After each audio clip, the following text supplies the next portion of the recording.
Welcome to this week's edition of Upping The Ante in association with Bet365. I'm Richard Forristal and I'm joined by our regular Cheltenham whiz, Gavin Lynch. Gavin, this show is pitched in the context of Cheltenham in March, but we've had some great race in the last week that you just have to savour for itself, wouldn't you? Yeah, you would. It's been fantastic over the last number of weeks. Richie, Friday in Newbury, Sunday in Fairyhouse, even Saturday was very good. So yeah, the quality has been exceptional. Somebody said to me the other day that because the ground has been so soft, that a lot of the good horses have appeared nice and early. So yeah, it's been great. We spent a lot of last season waiting for them, didn't we? We did on the good ground. But this year they're all 80-90% have appeared already. So that's good. They'll all be broken down by Christmas. Well, some have already. From a punting point of view, how did it go for you over the last few days? Not too bad. Last Saturday, had a great day Sunday. I went to Fairyhouse.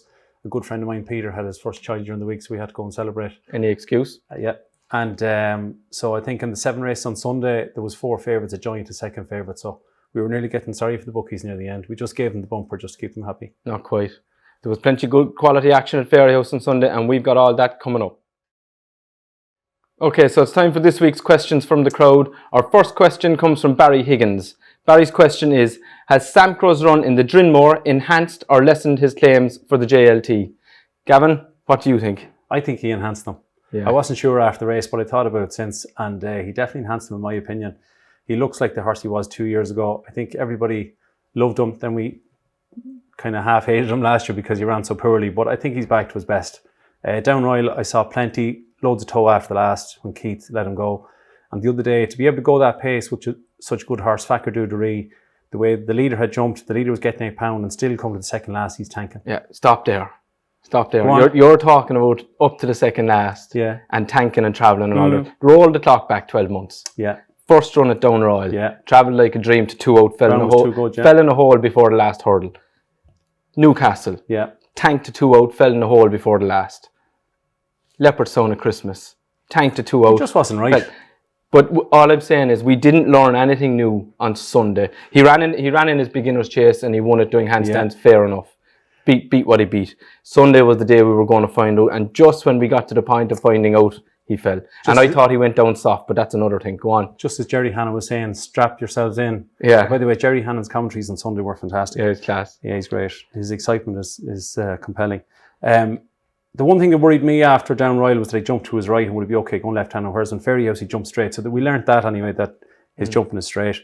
Bit like a 3-miler. I think he goes up in the air, but you look at Fakir Dudery's and he's quick through the hair. He hurdles them. Oh, he's brilliant. Fakir Dudery, he jumps like a 2-miler, I would say. And as you say, Sam Crow is nice and tidy and neat, and he's conserving energy, which is fine for a JLT or an RSA. So I thought Sam Crow he surprised me how good he was on Sunday, up to the second last. He actually jumped second last quite well. He just got a bit steep and came down and didn't get the landing gear in time. But I backed him this morning to win the JLT. Did you, boy? You think he'll run it? I think he will. I don't think he'll go RSA. I think he'll go JLT. But I was impressed up to the second. You're happy. Okay. I think he could be back. Gavin's happy. He's convinced. He doesn't take much convincing. So the next question is from Bernard McKee. Do you think Commander of Fleet will run in the Stayers Hurdle? He's 25-1 and I'm looking for an each-way treble. I was thinking of Commander of Fleet at 25-1 and Sam's Profile 33-1 in the same race. I think what Bernard is trying to do is trying to rule him out if he can. And I think we're going to be able to help him with that. Because as far as we know, he's injured for the season. Brian Sheeran was down there doing a stable tour with Gordon earlier in the campaign. And the word at the time was that he had a setback and would probably struggle to make it back this season. Any other insight on that, I would Gavin? just think that a horse who pulled up after the 5th hurdle and punched down, we haven't seen him since. He's owned by Gigginstown. The chances are he was bought to go chasing. I think it'd be insanity to back a horse like that for a Stayers until you see him entering a hurdle race. So I'd leave him and run with Sam's Profile for his treble. Find another couple to go with. He won't beat the favourite, but anyway, Paisley Park. Indeed. Dylan Byrne's question, final question. If you both could own any horse going into Cheltenham, who would it be and why? I'll let you go first, Gav. I'll go for Lost in Translation. I could do it £1 million. That's a big assumption. He'll run a big race in the King George. Whether he wins or not, we're not sure. But it'd be fantastic to own a horse that was favoured with the Gold Cup. That's what National Hunt Racing's about. To me, it's the main race. He looks a fantastic horse, the way he jumps, he travels. So yeah, I'd love to own him. Yeah, I would too. And you know me, I love a good Gold Cup horse, coming horse like that, a coming force. But even notwithstanding that he's there to take, I'm going to go with Envoy Allen. I just think he's a really exciting prospect. We're talking here about a novice, of course. They have to go and do it. He's got to step up. But I think we're both in agreement on this. You could run him in the Supreme and the Ballymore, and you suspect at this point in time he looks like he'd win them both.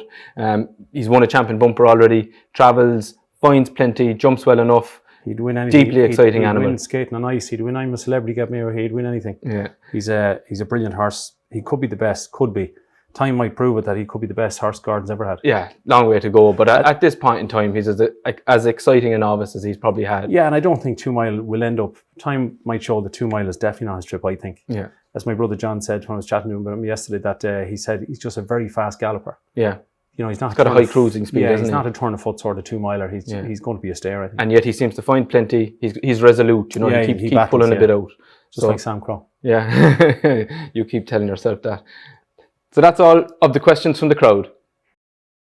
So now we're on to the week that was. I'm going to throw the ball into Gavin and pull up a seat. Off you go. We'll start not too much during the week, mostly at the weekend, but on Monday in Kempton, Master Tommy Tucker did well to win from Who Dares Wins in Kempton, is now 20 to 1 for the RSA and the JLT. He's worth a mention. And the runner-up was a good horse in the flat. Yeah, it was very good horse. A Group 1 runner and so on, yeah. Tuesday in Punchestown, 2 horses to mention. Aspire Tower, I don't know if you've seen it. Yeah. Henry de Bromhead's very, very keen. Won by 13 lengths. Reminded me a little bit of why I don't ride anymore. Juvenile hurdle, things going left, things going right, things falling, things running away. You have to say Rachel Blackmore did a great job. She did a great job. And because he tried to duck out of the second. Yeah. And, but you thought turning in that he was going to get done because he ran so keen. I'm sure he traded big on Betfair and pulled away again. Pulled right away. So I'd say if that horse learns to settle or even gets a proper lead at Christmas. And he might have only been that free because the other horse outside him was troubling him as well, winding him up a bit. Didn't help anyway. On the leader, that's right. Salsa Red has definitely worth to mention. She was impressive. It was her first time over fences. She wasn't getting the mare's allowance. She beat Galvin by 8 lengths. Keep an eye on Galvin for maybe a handicap at Cheltenham, I'd say. But she's 20 to 1 to win any race with Bet365. But she was good now. I wouldn't dismiss her. Friday in Newbury, we possibly saw 2 winners coming up in Cheltenham. We definitely saw one in the shape of Paisley Park. But first of all, as champ, he dropped back in trip from 2.6 to 2.5, which wouldn't have been ideal. I think he's more of a 3 miler. He beat Black up by 1 3/4 lengths. So there was 3 things to note. One is that jumped into the back of a loose horse early on. The mistake 3 out, and then on the run in we all saw it was like a Grand Prix driver. We had a GPS issue. Yeah, at a chicane. So did very well to win. I didn't see any negatives. I thought it was a great performance, and he'd be very hard beat, I think, in the RSA. I think he races a bit keenly myself for an out-and-out 3 miler. I think if you look back at his Ballymore run last year, he went backwards coming up the hill instead of forward. City Island went away from him up the hill. I just think he does a little bit too much to be a thorough stayer. He stayed 3 mile in entry, but I get your point. Flat 3 miles fine on a quick track. He likes a long straight. I've said this before. So the one thing that worried me a little bit is when they turn in on the old course, the RSA that you saw even this year with Delta Work, they jump a fence, and there's the line. And he's going to get done for toe. He takes maybe a furlong to get warmed up. So I'd like to see him in front coming to 2 out maybe. Paisley Park was brilliant as usual. Lovely horse. Just pricks his old ears, does enough. He's going to win the stairs, isn't he? He's 7 to 4 with Bet365 to win the stairs. He gave £6 to Thistlecrack, who's a fantastic horse, who's 12 in January. But he was probably always going to win. I don't think. Even if your man came. I know again, he put the race to bed and he kept Thistlecrack came, but he's going to go for the long walk in Ascot, then the Cleeve, and then the stairs. And sure, you can see him winning all 3 really. To me, he's probably the banker at Cheltenham. Saturday in Newbury, there's a few to mention. Floressa beat the Irish trained Jeremy's Flame, so that tied in the form of kind of mares on both sides of the Irish Sea. But she won quite well. She's 8 to 1 for the Mares Novice Hurdle.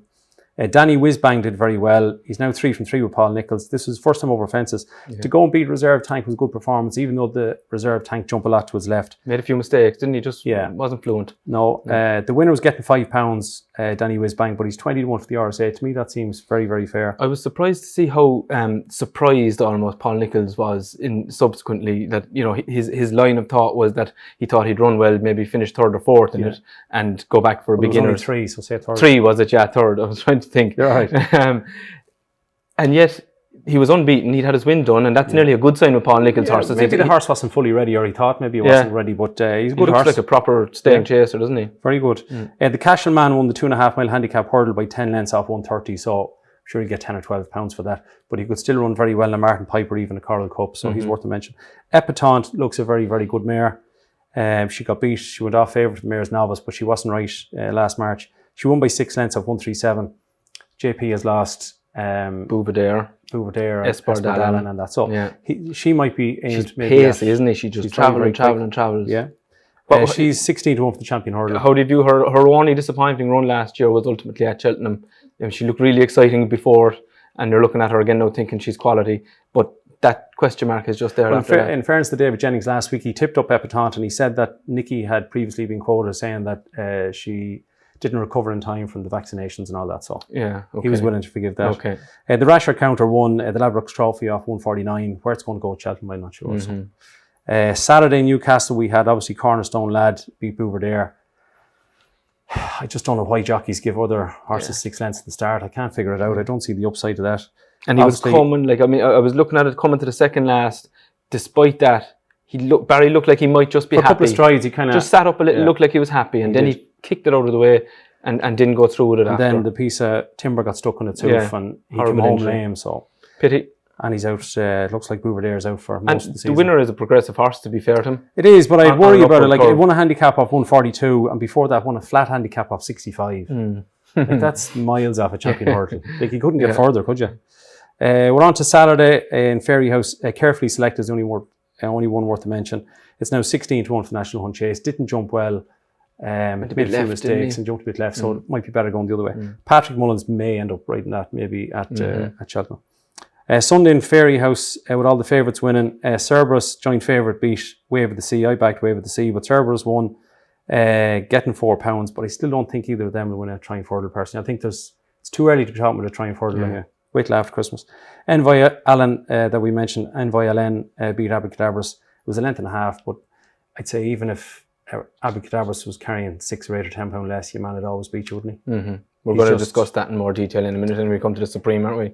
Yeah, he's very tough. Facadoodery we mentioned with Sam Crow. Facadoodery will probably end up in an Arkle more so, I'd say. He's got such a low trajectory. He's so quick in the air. He gains ground. And I thought you could even make the case that he half-length Sam Crow and he just put him on the floor because he came up and your man tried to come with him and he just genuflected the other side of it. Yeah, you could. The first, 5 fences, Facadoodery was grand and tidy, but when he came down from Ballyhack, and Mark Walsh let him stride on. 6 out, 5 out, 4 out. He was winging fences. Yeah, he'd be lovely coming down the hill, or it could be scary to watch. I tell you, he'd be a brave man to ride him. Honeysuckle was very impressive, beating Bacardi's by 9 lengths. It was the first time that she beat more than mares, beating geldings. Deeply impressive, wasn't she? She was getting the £7. She's now 7 from 7. All her wins are right-handed, except you mentioned Drummahan. She won her point to point in Drummahan, yeah. So that's good news. I don't think it's an issue anyway. But she is 10 to 1 for the champion hurdle, 7 to 4 giant favourite for the mares hurdle. I think Henry mentioned the mares, but did somebody say, one of the owners maybe said that don't dismiss the champion hurdle just yet. So, but she's going to be a fabulous mare in the next couple of years, isn't she? I mean, you could see her jumping a fence. Maybe they won't go down that route, but she's a big, powerful... Yeah, if she goes to the mare's hurdle this year, I'd say she'll go for the mare's chase next year, and so will Arena. That'll be some race. Yeah. That mare's chase could be a good race yet. Eric Bloodaxe and Fernie Hollow, I'd say they're 2 class horses. In the bumper, Fernie Hollow was 2 green. Yeah, 2 keen as well, wasn't he? Yeah, 2 keen and 2 green, definitely. He's 14 to 1 for the bumper, and Eric Bloodaxe is 20s. Bit surprising why that horse be 20s, but 2 nice horses. Yeah. So that's the week that was. Plenty to look forward to. Yeah. That's the week that was. So now we're on to this week's stat of the week. Gav, what have you got for us? I'm going to pick the Albert Bartlett as a race because the horse I'm tipping up later on is going to run the Albert Bartlett. He fulfills most of the criteria. So 10, the race has been going for 15 years now, believe it or not. 10 of the 12 winners were aged 6 and 7, which is obvious because it's a novice race. It's not very good for punters at all. It's a race to usually stay away from. The last 6 winners, SP'd at 33s, 14s, 11s, 16s, 33s and 50s. So it's... Basically give it a wide berth. it's probably a race that it's such a test of stamina for a novice. It's the same as the National Hunt Chase. It's just... It's a grueler, and I always think nice horses can get beaten it because it just turns into a slog. Yeah. And especially, sometimes in the Friday if the ground gets cut up and stuff.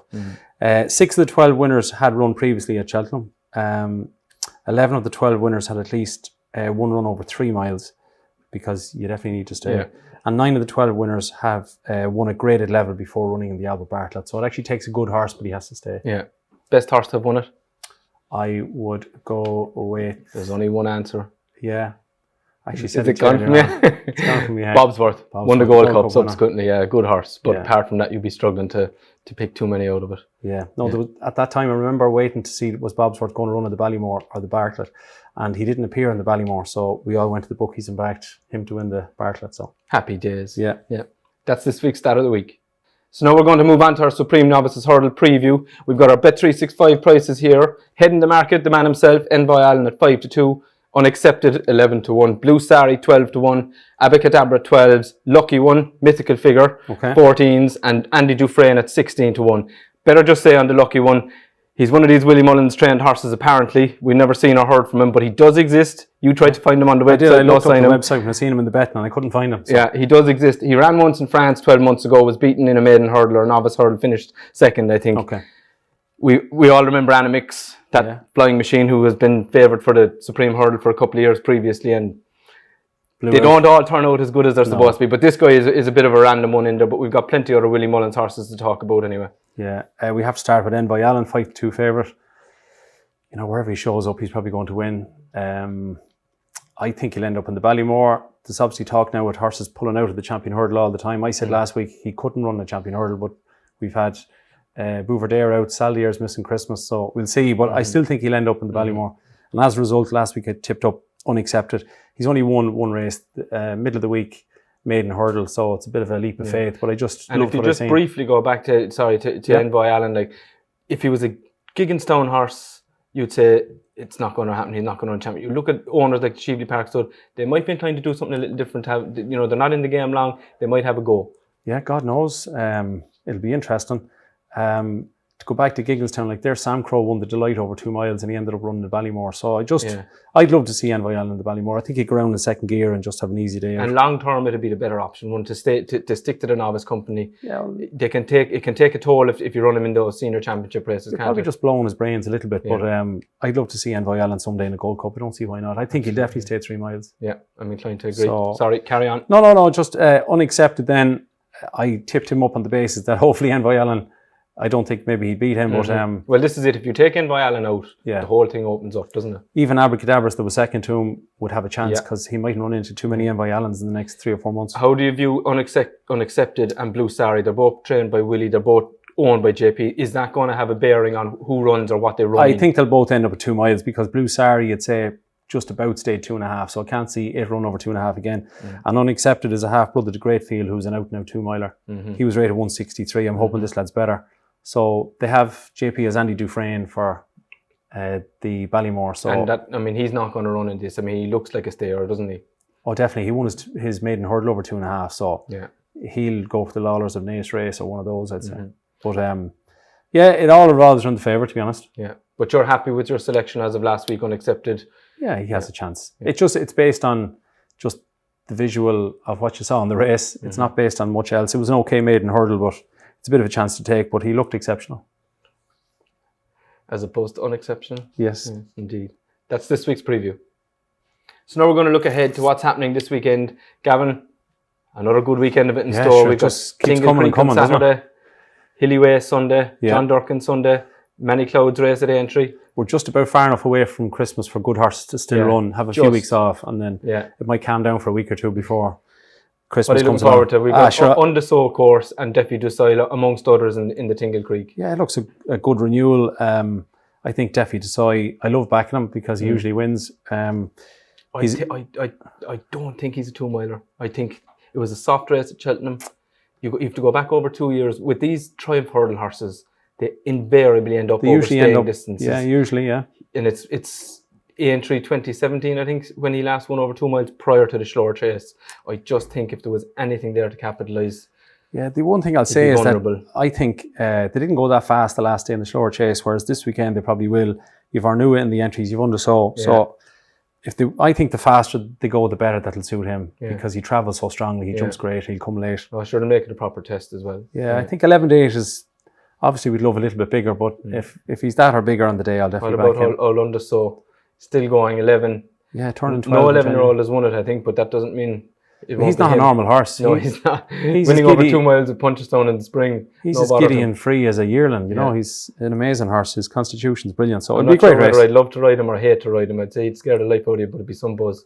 Defi Dusail is probably good each way value at the Queen Mother Champion Chase at the minute if you're getting on a bet. But if it gets beat at 2 miles, you'd imagine it'll step up to the Ryanair. But it'll be a good race. The Beecher Chase. And before you go on to that, Nicky is also talking about, Nicky Henderson, I should say, talking about considering bringing Altior back depending on what happens on Saturday. So he's having a look. Yeah. He's going to make his decision then. If you threw Altior into that, what price would he be?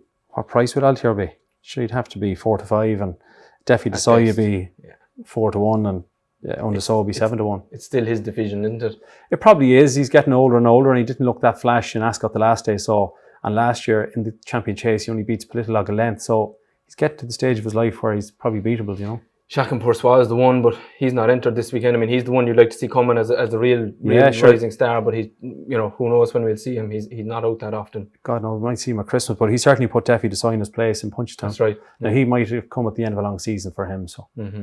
But he looks exceptional. He's only had 2 runs in 3.5 years, Chacun Poursois. That's the worry there. The Beecher Chase, we said, Mulcahy's Hill, I seen was 15 to 2 favourite earlier on. A good novice. He beat Holdstone, who won since. Holdstone is a rating 153. He gets in off 144. It beat it by a neck, getting £5. So that would have to have a good chance. Okay.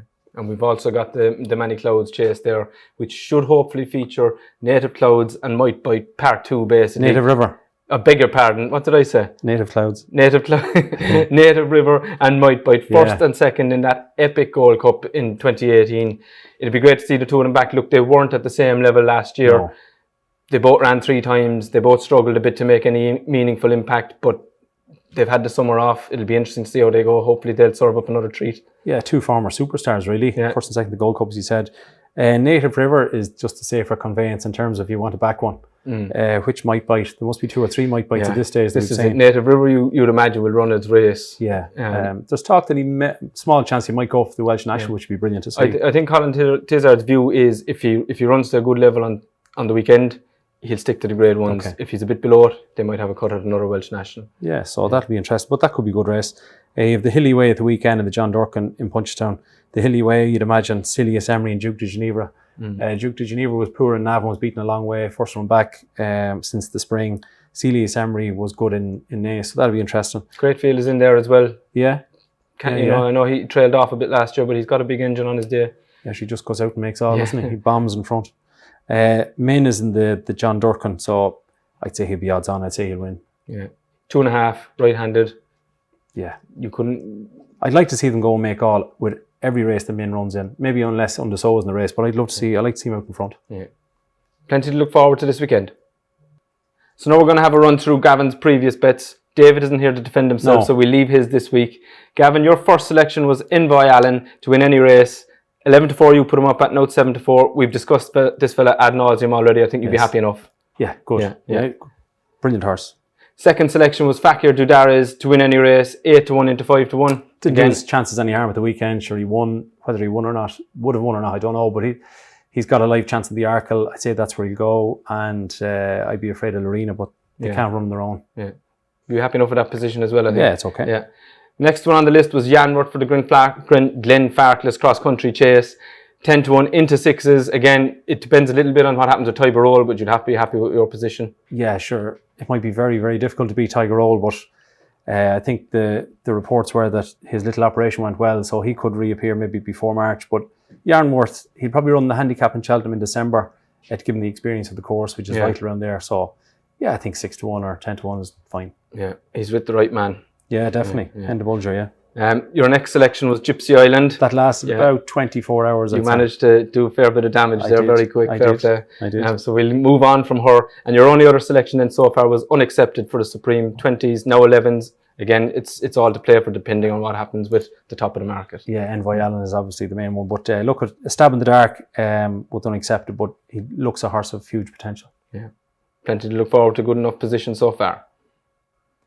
So now it's time for this week's selections. I'll go first, save the best for last. My first selection is going to be City Island for the RSA at 12 to 1. Now, this is a complicated one because there's other options. He could end up going anywhere. I know David Jennings put him up previously for the Arkle. I just don't see him as a 2-miler. I think he'll end up in the JLT or the RSA. Okay. We haven't seen him yet, but I gather that's all part of the plan. He's due out around Christmas time. Hopefully he'll win his beginners, step onto something else and end up in Cheltenham in March, roaring for road. Champ heads the RSA market, and I know he'll never beat him. I know you're all big fans of Champ, but have you forgotten the Ballymore last year? I'm messing. Yeah, he beat him easy. And pulled away from him up the hill. So that was 2-5. I thought Champ went backwards, but I just think Champ does a bit too much. Okay. At that trip, he's going to be vulnerable again, I think. he could end up in the RSA, he could end up in the JLT. You can get 8-1, I think, about which 8-1 to win any race. But I just wanted to take a stab, and I think the RSA is the race for him. Okay. And at 12-1, when you look at the rest of the market, you've got Battle Over Diane, Manila Indo, Danny Whizbang. They're all decent, solid staying types. I just think this guy will a bit more pace and a bit more class, maybe. He's by Court Cave as well, who's a good stamina influence, which is worth bearing in mind. And also, I know you like your stats, and it's not relevant on its own, but just in the context of this, how many 8-year-olds have won the RSA in the last number of years? 1 in 15 years. Okay. It's interesting, actually. You look at all the novice chases. The Arkle, 1 in 17 years. No 8-year-old has ever won the JLT. New race, obviously. Again, it's reflective of the fact that they tend to stay hurling and then and they don't go chasing. But the only one was Mike Bite. So Nicky Henderson, you'll be happy with that with your champ support. But anyway, I like City Island. I just think he's got a bit of quality, and hopefully he'll get there and get on a bit of good ground, which will help him. My second selection is Blue Sari for the Supreme at 12-1. Again, as we've noted already, this opens up if you take Envoy Allen out of it. This horse's only conqueror so far was Envoy Allen in the champion bumper last year. He won on his debut at Gowran Park in a bumper, ran a blinder in Cheltenham to finish second to Envoy Allen, and he's run once over hurdle so far this year when he travelled to Punchestown, jumped cleanly, treaded water a little bit from the last. But that's what made it was you think 2.5. Supreme, it was 2.5 miles, so you'd like to think bring him back in trip to 2 miles, and it would be set up well for him. Again, we have the unaccepted quandary. You just look at the two of them, they're same connections. Whether that will impact on which race he runs in, I don't know. I just think he's a horse with a lot of quality. He's lots of gears anyway. Lots of gears, indeed. And as we've said a number of times, if you take Envoy Allen out of it, there's value there to be had. It leaves it wide open, yeah. So 12-1 about City Island for the Supreme is my second tip. Over to you, Chief. I mentioned earlier on the start of the week for the Albert Bartlett, because the horse I'm tipping this week is Time Hill for that race. Won a bumper at Worcester, was second in a bumper at Cheltenham, but then to be third in the champion bumper behind Envoy Allen, Blue Sari, fourth was Abacadabras. That's right. It was a fantastic run, so it was a really good run. This season, he's won twice over hurdles at Chepstow. He won the Grade 2, the Persian War, and he's won the Ballymore Novice Hurdle recently, another Grade 2. So two very good efforts. They were over 2, 3.5 and 2.5. He jumped well. He's very honest. He's tough. He stays, as they say, he stays longer than the mother-in-law. How are you, Rita? Goes on any ground. Philip Hobbs said maybe the Challow Hurdle next. I think the 2.5 is a minimum for him, and if it was good ground in March, he might step up to 3 miles. I just think that Envoy Allen will go for the 2.5. I'm hoping and put them off. And there's no point in them taking on Envoy Allen, I don't think, and I don't think they will. But they don't have to decide that until the week. But even then, I watched the Cheltenham race the last day, the Ballymore race, and he wasn't that fluent early on. He was up and over him a bit slow, warmed up to and was good at the end. I just think, as you say, the 3 mile race will suit him better. And also, it's on the new course. You've only 2 hurdles in the last 7.5 furlongs. That's no harm, because I just think you have to, for the Bartlett, you have to have a horse that'll battle for you, and he definitely will.